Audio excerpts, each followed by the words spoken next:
Among এবং between, ঠিক আছে? এই বিটুইন এবং অ্যামাং এর মধ্যে পার্থক্য আছে।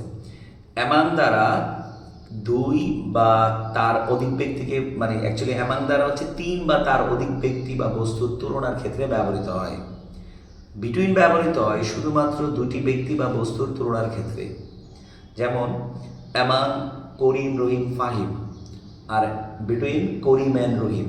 তাহলে দুইয়ের মধ্যে পার্থক্য বোঝালে বিটুইন বসে, আর দুইয়ের অধিক ব্যক্তি বা বস্তুর মধ্যে পার্থক্য বোঝালে অ্যামাং বসে। কিন্তু একটা একটা ব্যাপার আছে যে যদি ভৌগোলিক অবস্থান বোঝায় অথবা চুক্তি বোঝায় তাহলে বিটুইন ব্যবহৃত হয় যদি তিন বা তার অধিকও হয়। যেমন নেপাল লাইস, নেপাল অবস্থিত বিটুইন ইন্ডিয়া, ভুটান এবং চায়না। তাহলে এখানে ইন্ডিয়া, ভুটান এবং চায়না তিনটা দেশ বুঝাইছে, তাও বিটুইন ব্যবহৃত হয়েছে কারণ এটা ভৌগোলিক একটা অবস্থান বোঝানো হয়েছে।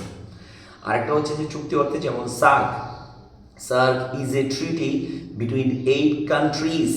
আটটা দেশের সাথে, আটটা দেশ এই সার্কের মধ্যে অন্তর্ভুক্ত চুক্তির মাধ্যমে।